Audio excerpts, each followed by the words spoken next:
Hey, que Pasa Calexico. Welcome back to the podcast. Like always, before we begin, I want to thank a couple of people. I want to thank my anchor sponsors. I want to thank Camilo, Sergio, Jake. Thank you guys for sponsoring the podcast. I also want to thank my friends at Dents on Border. If you have any dents on your car, make sure you check them out on Facebook, Dents on Border. Also want to thank Dylan from Castillo Bookkeeping for sponsoring the podcast. Also want to thank Sergio's Tacos and Hotdogs, serving the Imperial and San Diego, Yuma counties with Mexicali style tacos and hot dogs. Contact Sergio's Hot Dogs at 760-562-0057.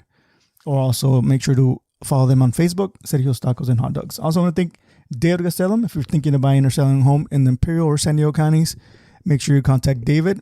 You can find him on Facebook, or you can find him through his phone number, 760-235-9576. So welcome to the first episode of 2021. It's been, 9 days, and it's been so freaking crazy. But, should get better. We hope it should get, I'm hoping it's a tail end of 2021, kind of like, when you get that, like a hurricane or something, you get that tail end, and then it's all, clear skies from now on. But my guest today is a returning guest. I first interviewed my guest today when he was a candidate for the Calexico City Council. He was running for the 2-year term, and he received the highest votes, obviously, because he's now a city council member for the city of Calexico. My guest today is Mr. Raul Urena. Thank you for being here. Absolutely. Muchas tardes. Muy buenas tardes, rather. Switching between languages. Yeah. ¿Cómo están, Calexico? So, like I said, last time we talked, you were a candidate. Now you're a city council member. Do you know if you're the youngest elected ever? In Calexico, for sure, yes. Yeah. And I was like asking myself, like, is he the youngest? Because I've seen young people run, but a lot of times they don't get elected, and you obviously did. So since day one, you've been really active in trying to make changes and the way the city is being ran. One of the things that you brought up on your first meeting. Well, first of all, how are you doing? How's so far your experience with being in the council? I feel like we are doing well as far as me and us developing the plans how we need to.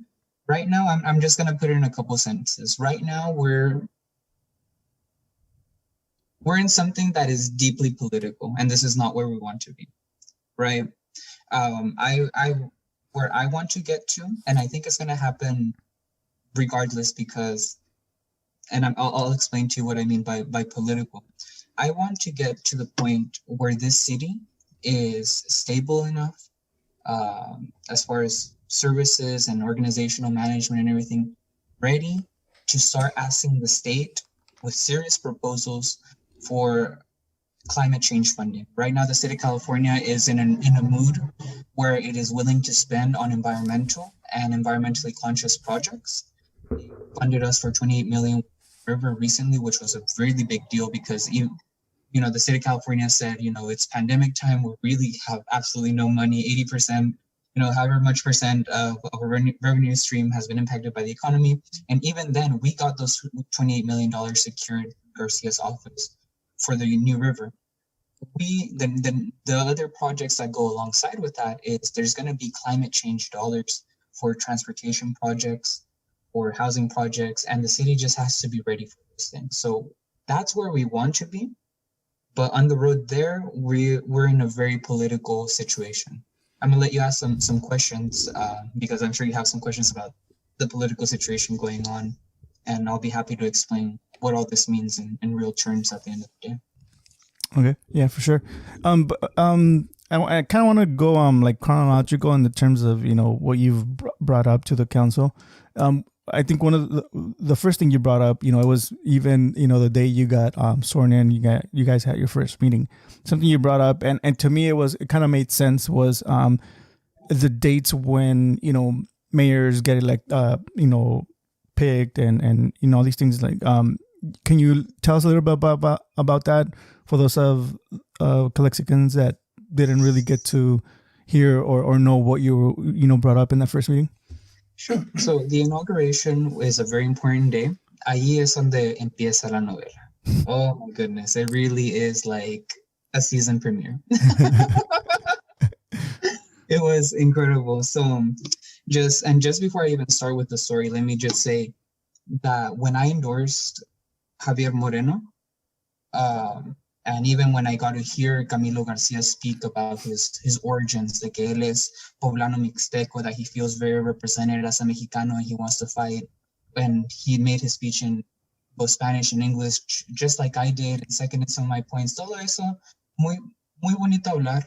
And I sincerely believe that he's not lying, Mr. Garcia or Mr. Moreno, about the good things that I can see him bringing to the city with his criminal justice background. Like, we have corruption rampant in the city in some specific project instances, which we can talk about on a later date. So I can have those documents ready for you. 1 second. Sorry, my phone was ringing. ¿Cómo se dice? So it's very disappointing what ends up happening the day of the inauguration. We all sit down, we all give our speeches. El Pacheco is very resentful. He's like, no, me agarraron el teléfono and it's not fair, and chamacos no saben. El Hodge was a little bit more, much more diplomatic. El señor Hodge said, wheels of government, they change slowly, so you kids better be, I know you want to make change, but it doesn't work the way that you think it does. El Pacheco, he's visibly more like, pinche chamacos, how dare you? He criticized the kind of política that we're having that is very, como se dice, very direct, very direct, issue-centered. So, bueno, ya dan todos sus discursos. Dentro de mi discurso, and in my speech at the very end of it, was an actual list of items that I wanted to get started on. And effectively, after the meeting, I did get started on. Me voy inmediatamente a una junta, immediately go into a meeting with Ms. Romo, the city attorney, and the city manager, to start putting these things on the agenda, de inmediato. But what happens in the middle of those two things is there's this vote for the reorganization, right? We get to choose a new mayor and a new mayor pro tem. 95% of that meeting was all talking, but that was the actual vote. We sit down and Mayor Rosie reads the item, blah, blah, blah, reorganization. She stops, she enters and immediately nominates Moreno as mayor pro tem. Camilo immediately seconds. Mucha gente dice, se vio arreglado, and, ni modo que se niegue, que sí se vio bastante, de que estaban ya de acuerdo. They knew what their intentions were. And so they vote 3-2 to elect Moreno as pro tem. So ahorita Moreno le debe la vida a la Rosie. Why? Because he wanted to get ahead. He wanted to be the next mayor, period. I could tell you a little bit more, but it's all details that are going to be more relevant towards the COVID committee. Pero ahí empezamos. And obviously, one of the big things that is something estamos así es con el tema de la salud with COVID. So that kind of sums up the first meeting. Yeah, but you brought up something that you kind of wanted to change the dates as to when like mayorship gets elected or yes, that's true. Okay, so one of the things that is put on there, obviously, yo pensando, well, el Moreno, según se dice, Camilo ya estaba más comprometido. He had more connections with Rosie because they were both on this council. So that I didn't really think I was going to change his mind. But Moreno, he was supposed to be someone that, one, I endorsed, and number two, that he got the support of all these young people because he was supposed to go in there to challenge the old establishment, the old power that were mismanaging the pandemic, among other things. But he goes in there. So I make the proposal. I'm gonna change when the mayor gets elected, because we shouldn't have to wait 6 months after an election to reorganize. Every other city, el centro, todos los demás, pasa una elección in December, their first meeting, there's a reorganization. That policy got changed a couple times. It was December, close to the election. I don't remember if it was Castro or Maritza that changes it to June. So it's June, and my proposal was change it back to December. So immediately we can choose a new mayor, because it doesn't make sense that we have to wait so many months after an election to see results. Yeah, it makes sense. It ultimately didn't end up mattering because Moreno está aliado con la señora Fernández. He has chosen who he trusts, who he gets power from. And te voy a contar un poquito más the COVID related reasons for why that is. And I really think it's mostly egocentrism that he wants to be the next mayor. Do you know what the reason behind it being changed to was it June? June, or what do you know what the reasons why it was moved back to June instead of December? Okay, so there's really two set of reasons. Obviously, just like back then as to right now, political based on what the people want. I didn't know what the people want back there, and I don't know what their excuse for doing it was back then either. Pero me imagino que era algo como esto también. They wanted to get somebody out of the mayorship to hold them accountable in their mind or something al effect. I see it as at the end of the day, it ends up being purely political. Yeah. The big thing that kind of comes to mind that you brought up to the table to kind of make change of was some language that's in the I don't know if it's the bylaws about how meetings are conducted in terms of the language. Yes. And to me, it was a little bit unclear in the sense that meetings have always been translation has always been offered in the meetings. And it's I know it's kind of hard now because you need to be on Zoom to kind of hear the translation. But what's the exact language that's there and right now, and what's the language that you want to change, and what's like the difference? So in practice, there wouldn't be much difference. Actually, even with this rejection of the policy. Well, actually, let me put it to you this way. The original policy said city council meetings shall be in English, period. Translation services will be provided. That is a model that is English only and then translation. The proposed change was 3 words. It would be city council meetings may be in English and inclusive Spanish. What does that enable? It enables translation going both ways. So if there's a city council person that is more comfortable speaking Spanish, they can expect that it will be translated properly into English. And this is something that we want to extend to all the commissions, where it's a truly bilingual setting. This is a truly bilingual city. We need to expect translation to be in both directions. The current policy is English to Spanish y no más, whereas this one would be English to Spanish and Spanish to English. But quite frankly, and like you say, like this is what we've been doing all along, and that's why when the item was proposed, ahí mismo puso el abogado, and when he was asked, because Camilo asked him, well, what difference does it make? It's the clear answer to that is it doesn't make any, because we are operating in the way that is proposed, not in the way that it is current. That was so we wouldn't be changing anything. We're just going to be changing the language to reflect what we do right now, which is a bilingual meeting, and that was it. So it was a change in words, but not a change in practice. So that is why, even though this was rejected, and I think the reasons for it being rejected are absolutely silly, nada que ver. Camilo was out there bringing up the ADA. The ADA is federal, nada que ver con lo que estamos hablando.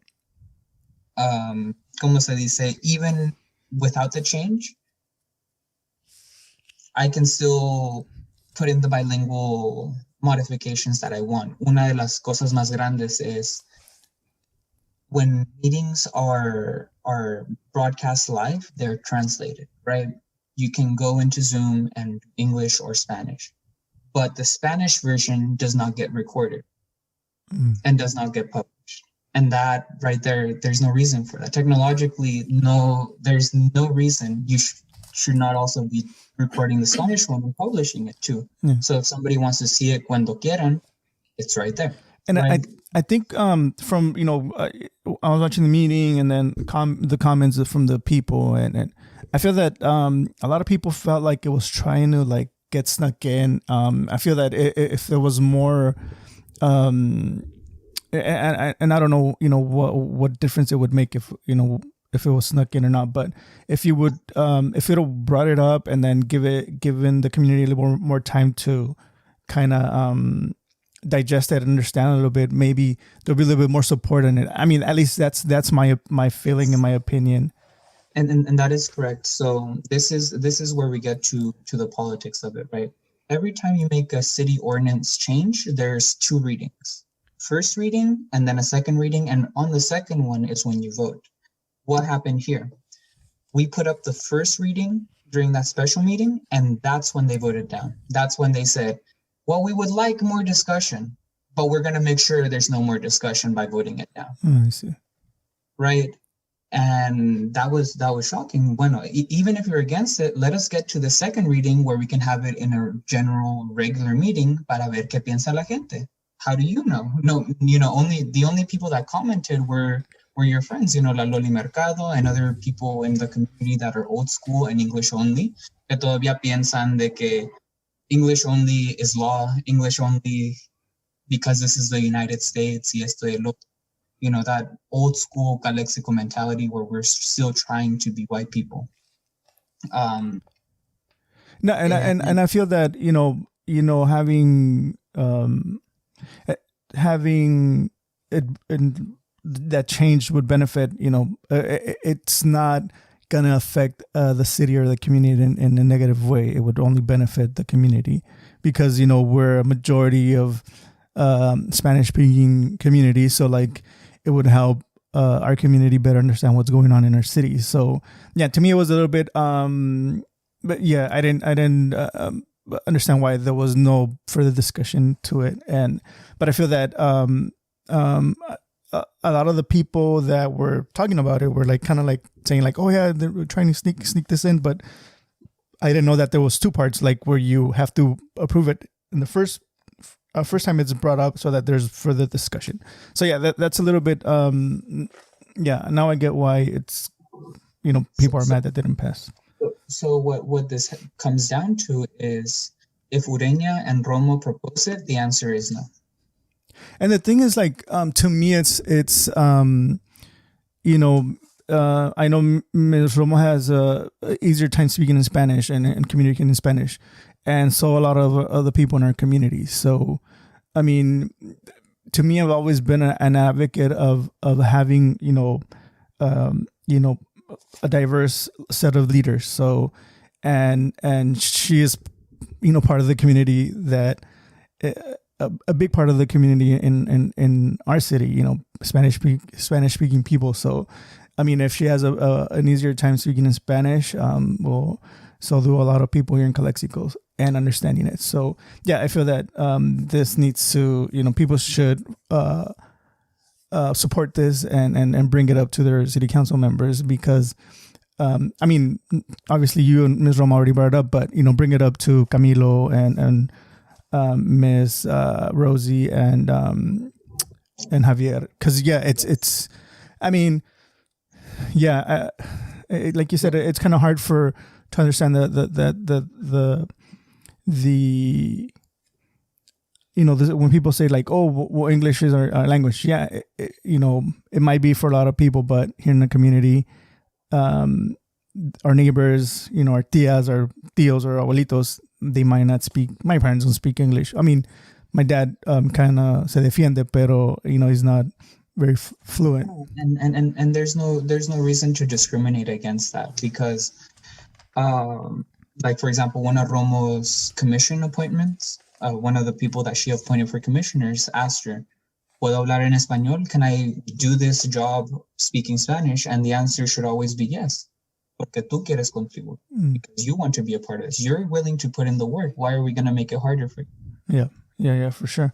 Yeah, and also something that to me it was unclear the the what exactly was the change in language. And I mean I could have easily gone up and looked it up, but I kind of wanted to get it from you and what the impact would be, because like you said, Camilo brought up the point of, oh, is it going to impact our budgetary, and I was like, No, actually, in fact, and this is how I work. I mean, one of the things is legislative. Like, yes, I want it to be written down that this is a bilingual community and we're protecting both languages equally. I want that down on paper. But fine, you don't want to put it on paper. I'm still putting in the work to make sure that your translation system is going to work efficiently, whether or not you approve this change. At the end of the day, it's the city employees that are going to run this, and I'm going to give them the tools to save money, to modernize, and to make sure that, because at the end of the day, that's key. If you have the tools, well, then you're just going to do it no matter what the policy says, right? Because that's what we've been doing, Yeah. And that's why it's especially silly for us not to change it, because again, this wasn't a change. This is just reflecting what we've already been doing and then making a commitment to, okay, then let's see what we're doing now, where we can save money. Like, for example, I don't want community spectrum. We should be like the school district. Community spectrum is antiquated. You're contracting a whole team of media people when it's really something that we can do completely with Zoom, for example, right? In both languages, recorded, es hora. And going back to the how this would positively benefit the community. I mean, because sometimes when there's people from a community that go up to the public section of public speaking section of the city council meetings that they speak in Spanish, I see sometimes in the Facebook comments like, oh, I don't understand, can somebody translate? So that would benefit people that are there that don't speak Spanish. It would, like you said, it would translate both ways, from Spanish to English and from English to Spanish. So, I mean, it's something that, it's there's no negative impact in no. And this is not a Calexico thing. Like, the county should be bilingual. IID should be bilingual. También. Yeah. ¿Por qué no? Ahí nos vemos representados. Yeah. I mean, it affects, what they talk about, what they bring up to the meetings affects everybody in the community. During the last meeting, you've been really active in trying to bring this COVID numbers down, trying to get people healthy and stuff like that.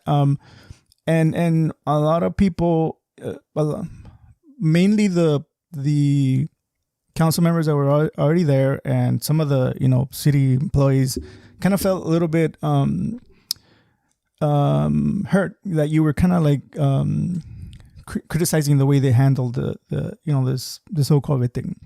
I remember Chalo went up and said, I kind of feel a little bit hurt in the sense, because we're doing our part as much as we can. Do you feel that sometimes it's not the city's or the city management or leadership's job? It's more of a citizen thing that we need to put our part and not have is it really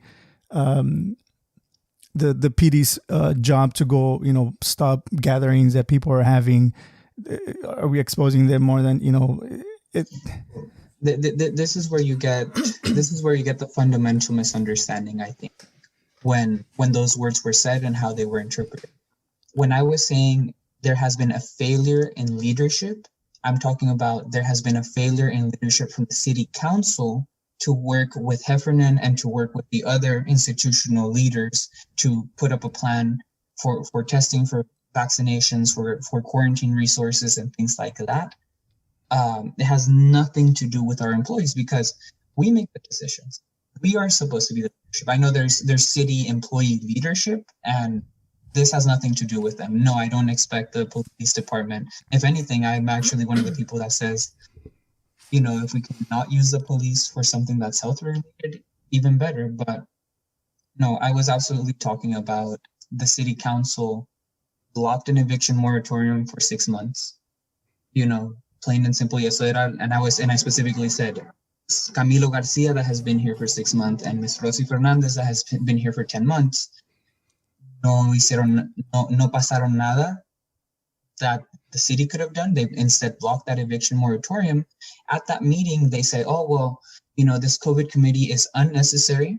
Javier Moreno said, this is not something that's the city's jurisdiction. The city's jurisdiction is services. So like roads and fire trucks. COVID is not really the city's responsibility. Rosie said the same thing. Go to Heffernan, go to Heffernan, go to Heffernan. And I say, yes, but we have to inform not only the county of our experiences, but also Heffernan, we're collaborative. So they say this in public.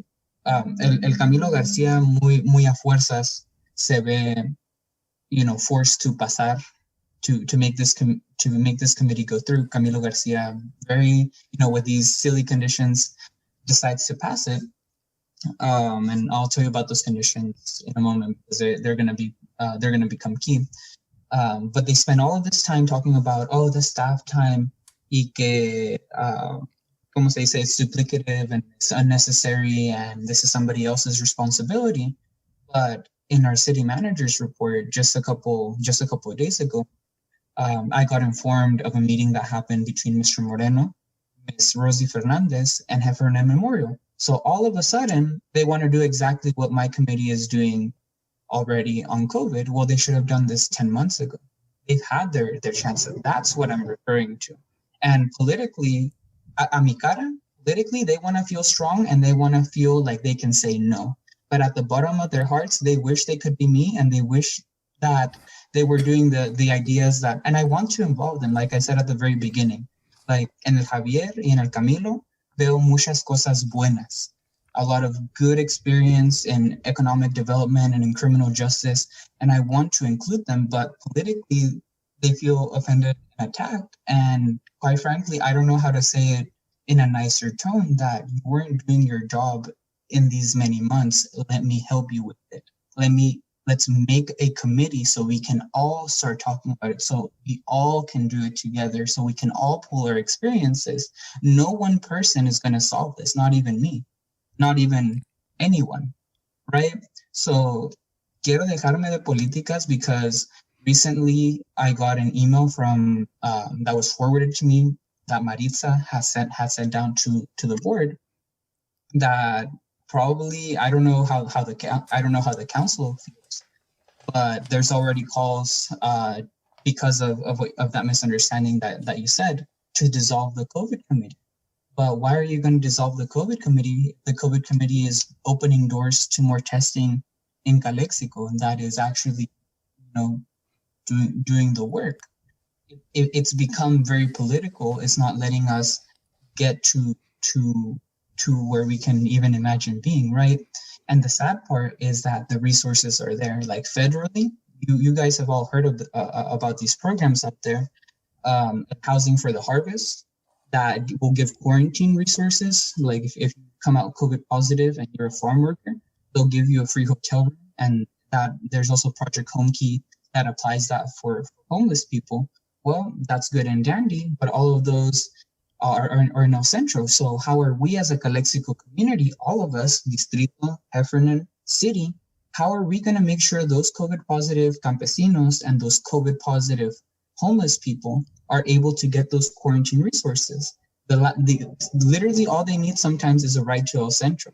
Like you see big transportation problem structural in the valley. So ¿qué iba a decir? I don't like the attitude that is coming out of Camilo when I referred to this particular thing in my list of 8 things. I said, people need access to their quarantine resource. People need help getting their testing, especially the campesinos. He said something along the lines of, well, campesinos, ¿qué? We need to worry about our own community. Kind of saying like, well, are campesinos not part of our community? I think they're absolutely the biggest part of our community, right? They contribute so much to our country. Just like I told the county, you want to count all of these Mexicans in for your economic figures when they're making you ag money, but when it comes to the pandemic, you want to, that's a Mexicali tax. that's a case that came from over there. No, we are interlinked, juntos. If Mexicali doesn't get better, we're not going to get better because we depend off of each other, which is why when I came in, and hopefully it still happens because the pandemic is still happening, we have to talk about a lot of things, ese acercamiento con Mexicali. You know, Yeah. our transportation system depends off of theirs. Our, you know, muchas cosas, you can go down the list, but again, that's the political situation right now. I don't think it's a sustainable political situation. Yeah, Not for them. I was gonna ask you. You know, do you feel that the relationship you have with your fellow council members is gonna affect the, you going forward and trying to, push the things that you want to push for our community? Or is it gonna affect the, you being able to do it? Because if you have this relationship where like it's always like back and forth, like bickering back and forth, do you think that it's these 2 years when you're in the council is going to be? I'm not going to reveal all of my strategic cards because I have many, but I will say this because a mí me conviene that there's peace, that there is actually unity, but what is the obstacle? What is the obstacle that is between us and peacefully working together? Is ego. It's all ego. Like, if it comes from Urena, no. But then let's turn our backs, try to do the exact same thing so we can put our name on it, and then it's okay. Talking about the COVID committee, right? I'm not here for credit. We'll put it this way. That old Calexico, and I don't want to say old like old people, because there's a lot of doñas, there's a lot of senior citizens who support myself and Rome. This isn't about age. When I'm talking about old Calexico, I'm talking about old power.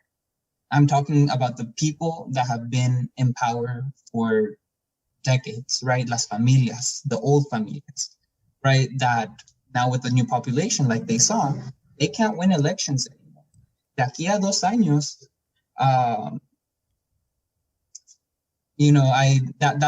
that's where my question comes to them is, one or two things are going to happen. I think either one or two of them are going to eventually get recalled if the people want change fast enough, or they're just going to lose the next election, because no puedes bloquear todo. You can't block everything. You can't purposefully make us lose good federal and state resources because you don't have the idea to put your name on it and implement it in the community. So yes, they'll come up with I am at this point in a point where I can just say, okay, bien, no me quieren, you don't want anything that comes from me. I want to hear what comes from you. I want to hear your proposal on anything. Because you seem to say that you know everything. You seem to say that you have the solutions. Like I pointed out, you haven't brought them up in the last 10 months with the pandemic, but go ahead, pon algo en la mesa. Because I'm not here to argue and fight about names and egos. I want to make plans. Pero politically, yeah, I see them on the losing end of it. Si siguen así, they're not going to get anywhere. And 2 years is not enough to kill a movement. These people are going to remember, because these people have had enough for like 10 years already. They're okay waiting them out, and I'm pretty sure most of the population is ready to kick them out if that's what's necessary. Going to your COVID committee, what are some of the things that you've guys, because the committee is already a part, right? It's something that's taking place. It's something that was created. Who's in the committee? Can I ask? Sí. Está 2 members from Heffernan, which is Gloria Grijalva, my dad, which is on the Heffernan Memorial District. Está Ciro Calderon, which is from Calexico Unified. Daniela Flores from Ivy Equity. And Dr. Vo, myself, and Roma are on the official committee.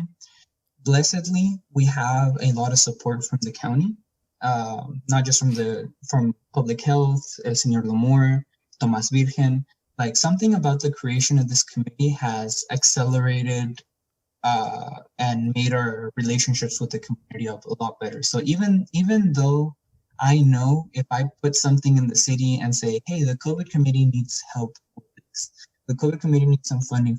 Even if I know I'm going to get no on all of that, doesn't matter, because who holds the key here is Heffernan on some medical funding and the county with some public health support. And that is where it's very frustrating, where I'm in a position que estoy en guerra con el council, or el council, más bien, el council tiene guerra contra mis ideas. But I have so much outside support, including from County Supervisor Escobar and other publicly elected officials, that I'm going to find the way to get this moving forward with or without them. Because on COVID specifically, the community needs it. When they're ready to stop fighting and just join the effort, I welcome them, right? But who knows? Maybe at the next meeting they might vote to dissolve the. Because I hope not. Because I know El Centro has a committee as well, right? They created. Remember that was the one thing that I said at the meeting. Well, first of all, I gave thank you to Tomas Oliva, because he had reminded me. He said, "Hey, Raul, I'm gonna put the commercial eviction moratorium on the agenda for El Centro." And he said, remember the statewide eviction? Well, we got the residential from the state, but the commercial was never approved. So we need to do something about that. And I'm actually, that's going to be voted at the next meeting for Calexico, right? But at the same time, El Centro had set up their COVID committee modeling us, right? And that's something that we should be proud of. Que Calexico said, we need this super COVID committee. We need this, emergency coming together of powers to sacar esto adelante. And El Centro said, we need that too. So it became from only in Calexico to first in Calexico. Yeah. And then other places, and then hopefully we can work together with them too. It would be kind of sad if they said, okay, we don't have a COVID committee anymore, El Centro. Proceed. Yeah, and I feel that because some of the responses from the other council members were, oh, why do we need a committee if there's already one for the county? And I was like, well, at the beginning I was like, well, yeah, that's true, but I was like, I mean, the county as it is probably is flooded with trying to help everybody right now.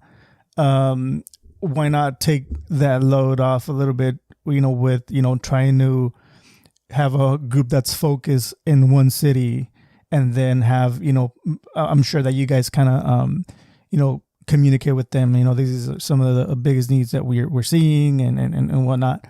So I feel that it makes sense. And if I was the county, I'd be like, you know what, try to support the cities that are trying to make these smaller committees. Because that way, they can delegate a little bit of the work that they're doing. I don't know. It just makes more sense. And really, right there, here, déjate un ejemplo concreto, really concrete example. And I told this to Rosie at the last meeting también. Se lo dije. She seguía con su cosa. Why do we need this? We already had the police chief is already. First of all, is. And this is where I agree with Gerardo, where I have my fundamental agreement with him, is it's not the police department. COVID is not the police department's responsibility. I want to include them because there are some things where we can talk about like parties and traffic control, right? That is a part of this. But no, COVID is not, he is not COVID leadership. That's not his job, right? That's our responsibility, right? So, like, for example, I was upset that we lost our COVID test bus from the county, right? It turns out the county says if you have 500 people that visit that site every time that it is put there, you can keep it. That pays for it. 500 people, key number.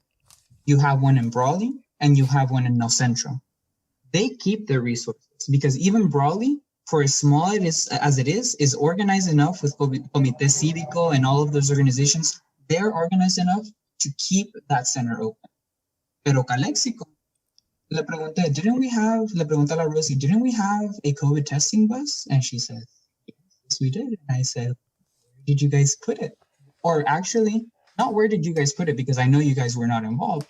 Where did the county place it? Because we didn't have an opinion. Oh, at the theater. Allá en Las Coroni. What the hell is it doing there? I'm getting calls that we need it on 1st Street for the campesinos and on 3rd Street and at all the homeless feeding events, because that's where the necessities. And that's what the COVID committee told me. And that's knowledge that the community has, because we live here. We see it with our own eyes when we go through Donas Avenue. Like, ahí está la aglomeración. You probably need some goddamn testing there. You probably need some quarantine shelters. You can see it with your own eyes. So there's nobody like the community that is able to know those things. So if the county doesn't know Calexico, they've had this problem for mucho tiempo. And part of it is because they hire El Centro people primarily, because they're very ag focused. You know, there's some politics involved there. But at the end of the day, the best thing that the COVID committee supplies here is direct community knowledge and input and organization to make the best use out of the resources that the county wants to give us. So going back to the bus, I saw the flyer and everything, but like you said, like a lot of the people that actually need the testing probably are not on Instagram or Facebook, so if you put it somewhere where it's visible, maybe they'll be more enticed to go get tested. And so admittedly, with that bus, we did put the cart before the horse, but it was on a very emergency basis. Porque I felt like, you see Dr. Vo's office, you see the lines at Dr. Vo's office, right?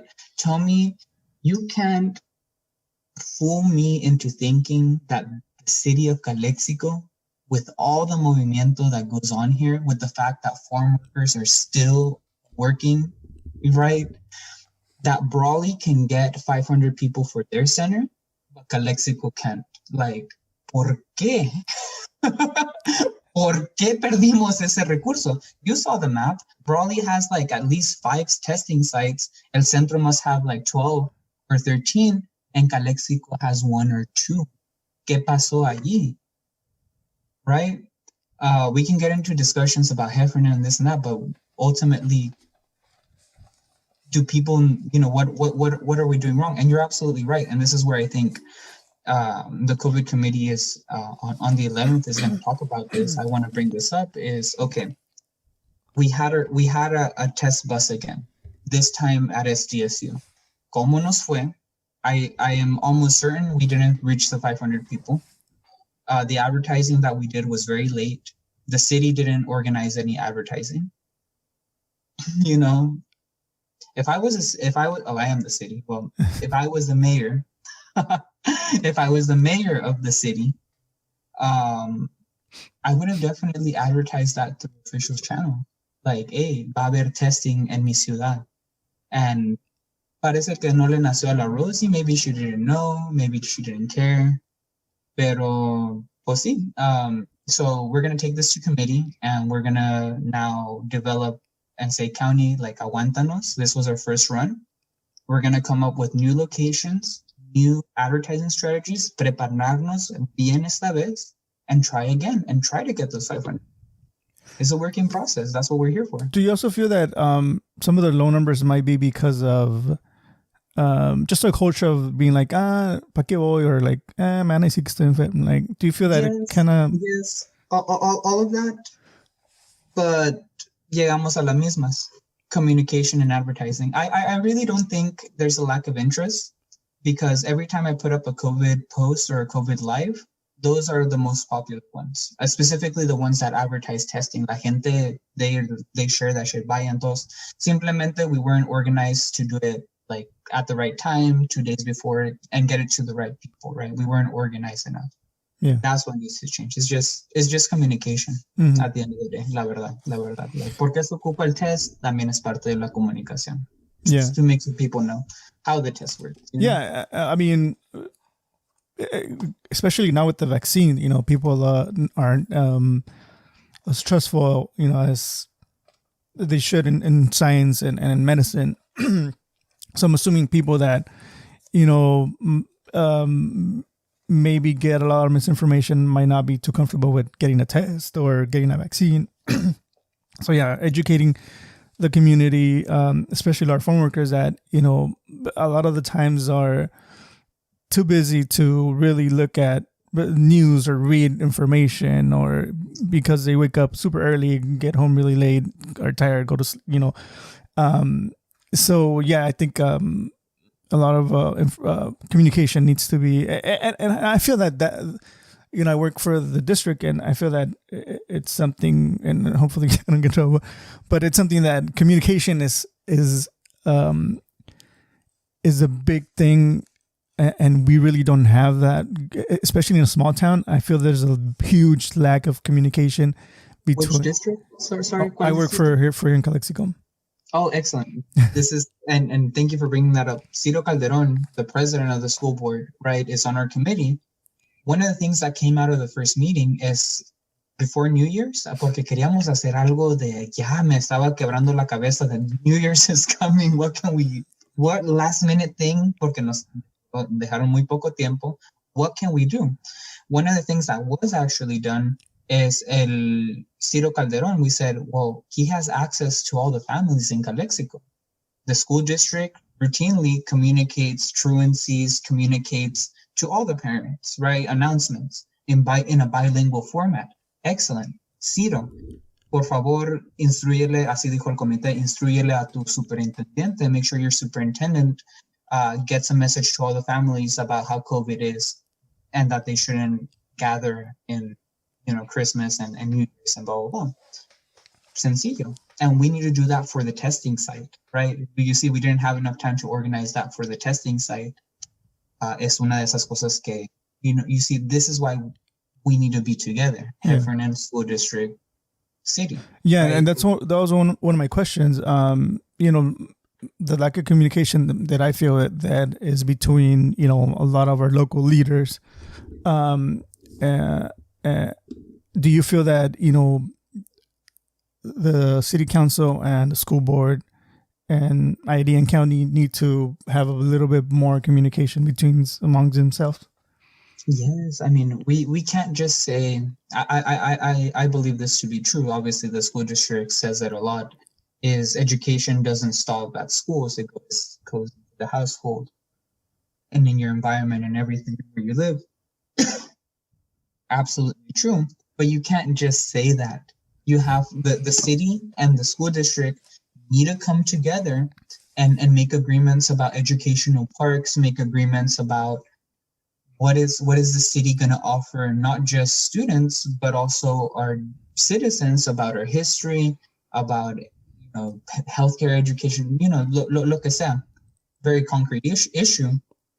When the swimming pool was built very recently at the school district, right now the school district is the sole proprietor, right? That was supposed to be a collaboration with the city and the school district, but the school district ended up with the whole thing. And that means include with the maintenance expenses, right?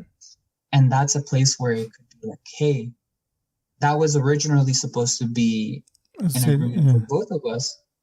¿Por qué no hacemos lo mismo que estábamos haciendo antes, where it was also a public pool? There was a contract where the city was going to help upkeep the pool, but the citizens in general would get to use it, something like that, right?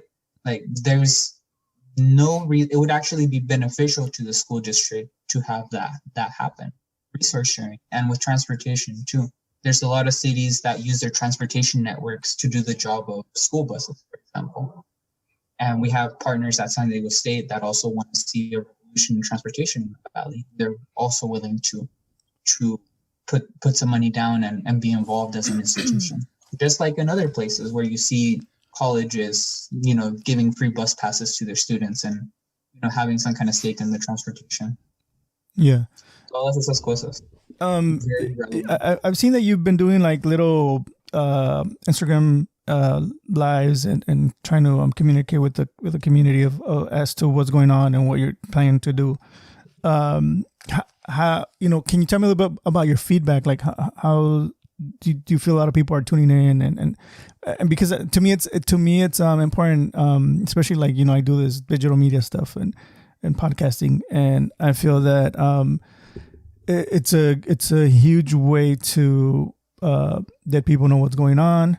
But here in the Valley, I feel like we're still a little bit behind in terms of. I think I see a lot more activity now. I see a lot more people, doing their own podcasts and listening to podcasts or sharing a podcast. But I feel that it's still like lacking, that sense of feedback from the community and reaching out through social media or through podcasting or through YouTube, stuff like that. So what I'm doing is actually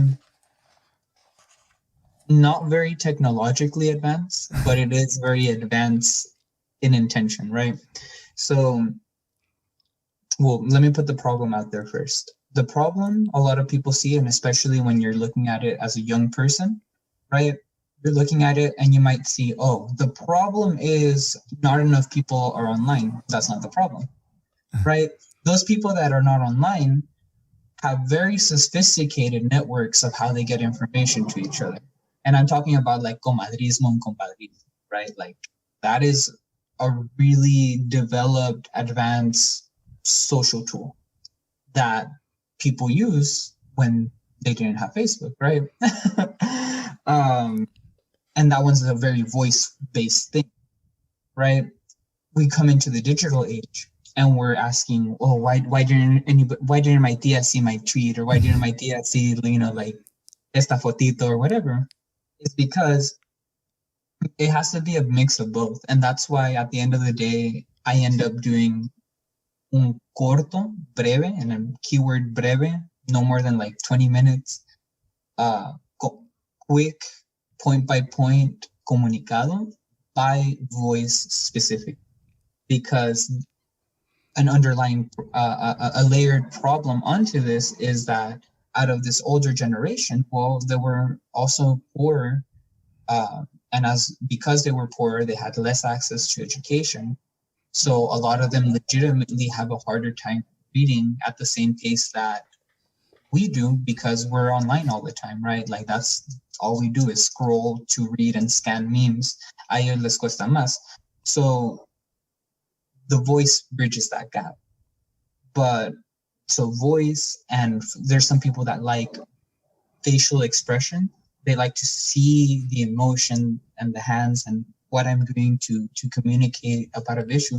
Those are all very antiquated things that are very effective, that I'm just putting into a digital platform for the digital people.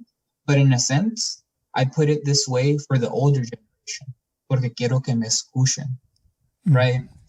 There's a certain way to get to them. And so what's the next step is, okay, now it's been going very well digitally. Like I know how to do it. Now it's like, okay, let's see how we can organize these offline people. Let's see how it is that we're going to tap into how we know those networks to work and everything to get them organized politically. Valle Vota, I'm sure, has a lot of strategies. Just like, this is funny, right? Just like I'm proposing Heffernan School District and City to work on something collaboratively, it's because this is how I work with Ivy Social Justice, with Ivy Equity Justice, with Valle Vota, with Familias del Valle, with all these groups. This is how activists organize with each other. We're just saying, government, maybe you should do that too.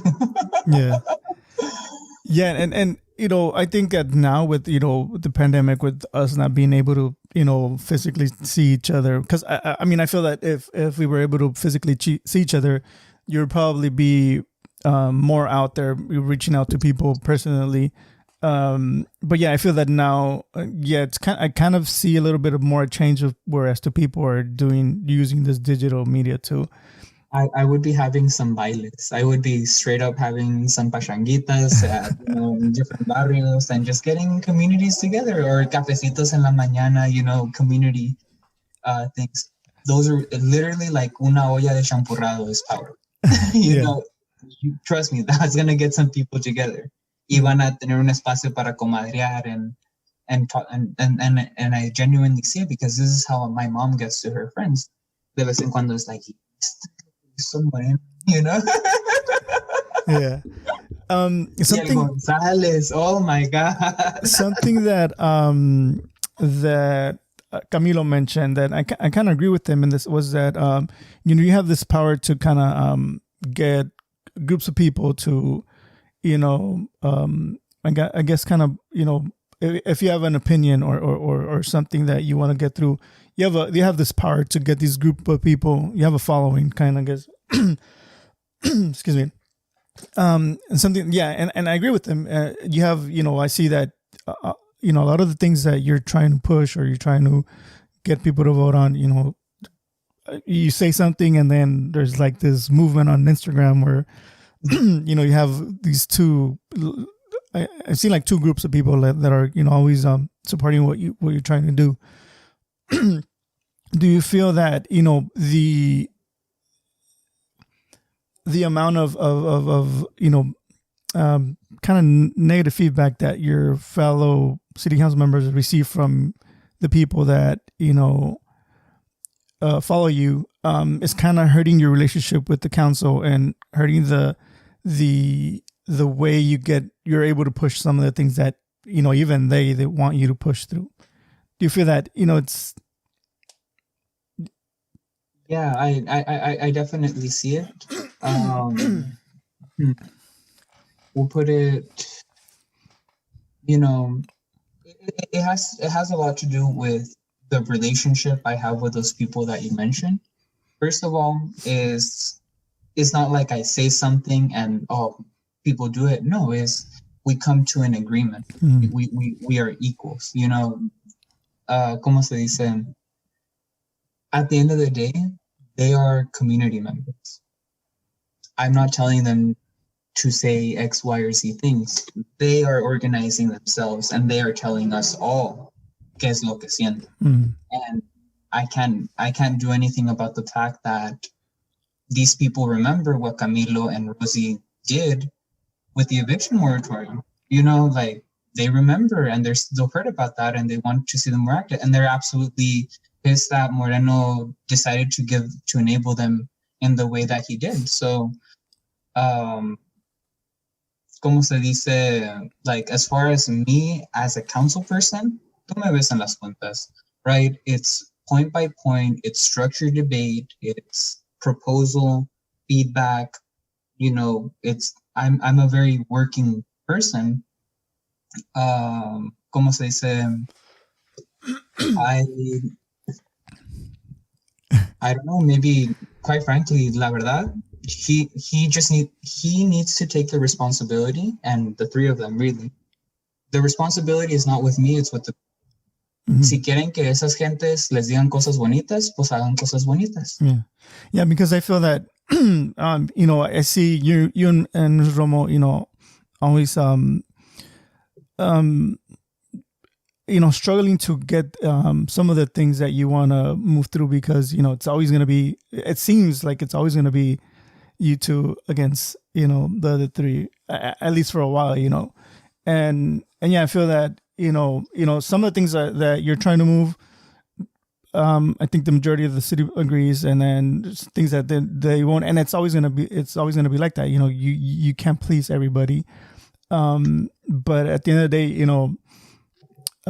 some of the things that you brought up that aren't being passed, that I kind of feel that, yeah, I mean, you're being ganged up on, are really positive things that could happen in our community, and they're not passing because of this grudge that they're gonna kind of hold against you because of things that are happening in the community and that happen in an election. And I just feel that it's kind of in a way sad to see there's always going to be this struggle between, you being able to get some of the things done, and it's like you said, it's egocentric and sometimes in a way, and it sucks because for a while we've been, the city council was like that for a while, where it was like a shit show, like we were always the left of the county, and it seems like we're going back to that, and I'm not saying it's your fault or their fault. I'm just saying that it's sad because some of the things that you're trying to pass or they're trying to pass are positive things that, in the end of the day are going to be tainted by this bickering that's going to be happening between these two groups that, are leading our community. And yeah, it's kind of, I feel that there's got to be some, this kumbaya moment where you guys kind of like mend some, things so that, you guys can, impact our community positively.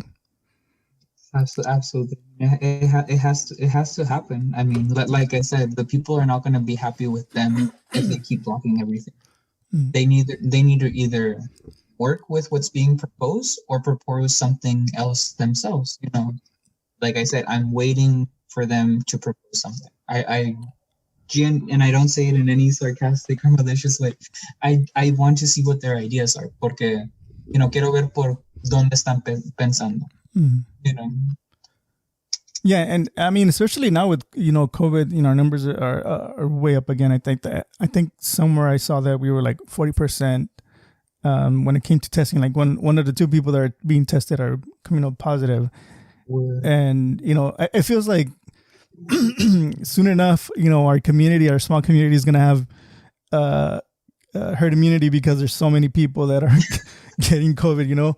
And I guess kudos to the hospital again, because, they're doing, they're managing this big surge of COVID cases. And I have a couple of friends that are nurses, and I see, them, it looks like they're going out in space with all this, the equipment that they're, wearing just to be safe and helping the community and the patients, get through this. And it sucks that there's like over 400 people now that, aren't here anymore, that, have lost, the battle to COVID.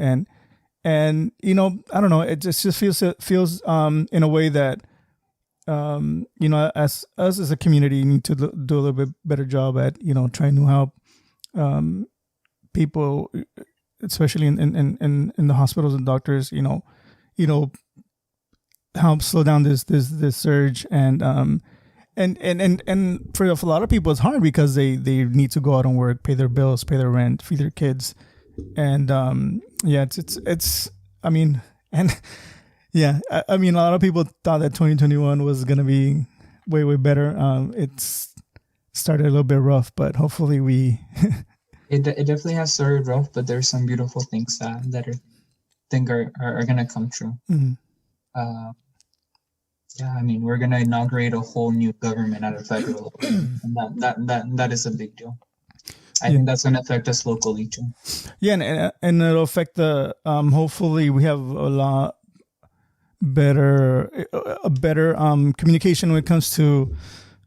Excuse me, who's getting the vaccine? Like the tiers, like all these vaccine distribution, like because I don't know. I've been hearing that it's kind of a mess. Not only here, but across the country. I mean, you look at Florida, people, old people are lining up, camping to be able to get the vaccine, exposing themselves, in the cold and all this. So, yeah, I hope that, we get a little bit more guidance in terms of how this is going to roll out. And because it seems like we had forgotten of the virus was still out there. So, yeah, hopefully things get better. We're at an hour and 5 minutes already. Is anything? I mean, we could talk for days. And something I want to say. I'm glad that you're back. I hope it's not the last time you're on the show. Also want to invite other city council members to come on. I feel that I may or may not agree with all your points and all the other council members' points, but that's just the way it is. Everybody has a different way of seeing things. But when it comes to, our community health, our community being safe, I think we should all agree. So yeah, I want to say, like, hopefully it's not the last time you're on. I want to invite. I've invited other council members in the past, and I'll probably, sending this invitation out, putting this out for you guys as well. Reach out to me at gmail.com if you want to be on. But yeah, any closing thoughts on our little chat today? Well, I mean, we can talk about two specifics. The volada border wall. I think one thing that needs to be proposed on that, because that was not really formally proposed, is okay, fine. David Dale somewhere. Like I said, this is what Rosie is saying. According to Rosie, David Dale said, Rosie, sign this offer to sell so we can send it to the federal government. She did so. Well, if she did, I feel like for the next meeting, I'm going to put 2 items on the agenda. If Rosie Fernandez didn't mean it, or that's what she's claiming, I want us to vote to nullify that offer to sell, to say, no, we're not offering this land for border wall to the federal government. Let's clarify that, number one. And number two, then we should institutionalize a formal policy, just very simple, that says the mayor can't sign anything without council approval, period. Standard. Yeah, and in terms of that, from what I understood, it was like if we didn't sell it, we would probably lose it and get no money out of it. That's what kind of like that's not true. Mm-hmm. So, but was that what they kind of what was it in the meeting they explained? That's what I understood from eminent. It's called eminent domain, and yes, the federal government does have the right to go to court and try to sue for this land. But it's not true that we wouldn't get anything. The Constitution says that if they do that, they have to compensate us equally, right? So if they did it by force or if they didn't by not force, either way, we would still get paid. The argument here is don't sell it. Ya si la toman, pues, we did all we could. Mm-hmm. But was there a something officially from the federal government saying like, oh, we want this land? No. Oh, as in like we're gonna take it? Or like, oh, we're interested in acquiring this land? No, it was an offer to sell that was made from the city. So the city offered like, hey, okay. Federal, would you like this land? Oh, that's what Rosie signed and sent it to the federal government. And they were like, yes, here you go. Here's the check. And then Miguel comes in and said, well, we can't, because the check was being mailed to us. He comes in and says, well, I can't accept this. There was no vote. Oh, okay. Mm-hmm. Okay. Yeah, because what I understand, from what I understand was that, the federal government was threatening to take the land. And that's why we kind of like decided to move on it and sign that paper so that there was at least some kind of compensation. No, there would always be compensation because that clause in the Constitution they're talking about says eminent domain. If they take something, I think it's something just repayment or something like that, but it has to be compensated. That's law. Oh, okay. Anything else that you wanted to add? No, you guys will know. You'll see the agenda. Yo les digo what's next, because there are some things that I will develop within the next couple of days, actually. All right, sounds good. Well, once again, Raul, thank you for taking this time. I really appreciate our chat. And help at least for me clear some of the things up of especially with the language thing and the COVID committee, because I was at the beginning, I was like a little bit iffy about it. I was like, is it going to be productive? But yeah, obviously it is. And an idea for your podcast. All right. Okay. So muchos news people. There's two styles of doing this, which is one where you just kind of have the person like you have me right now, and we're talking back and forth. Well, one thing that would be really cool is, well, you're a news reporter, right? Even if it's digital voice based, you're still reporting news to the community in some aspect, right? You should definitely be the kind of like the bulldog investigator, pero agarrando like audio clips, like go ask your politicians like, hey, what do you think about the border wall? Get an audio clip and then talk about it on the show without that politician. That would be really like Esto es lo que dijeron. Now we got to talk about it, you know? Yeah. And no, and what I've been planning on doing as well is having like an after hour chat about the city council meeting, like on stream, invite like on Twitch. I would be on Twitch live and invite people on and talk about, this and that about the meeting. So that's something that for 2021, I'm kind of planning. I'm still like working out the kinks, kind of see how it would work. But yeah, that's something, kind of that way we have a little bit more, and it would be for the community. So invite people on, they could call me in and we could, we'll be on live on Twitch. Twitch.tv que pasa Calexico a plug. But like kind of like that way we can talk about the meeting and people can watch and city council members can watch and listen to what the community is trying to, especially right now we're still kind of in lockdown, that we can really go see people. It would be a good way to see what the community is thinking about, what's going on in the city. That's exciting. I'm ready. All right, Raul. Well, thank you so much again. Like I said, I'm extending an invitation to any city council member that wants to be on and talk about, how things are going in the city. And once again, I want to thank everybody for listening or watching. Make sure to be safe, wear your face mask, social distance, wash your hands, and we'll see you guys in the next one. Peace. Bye. Nos vemos. Thank you.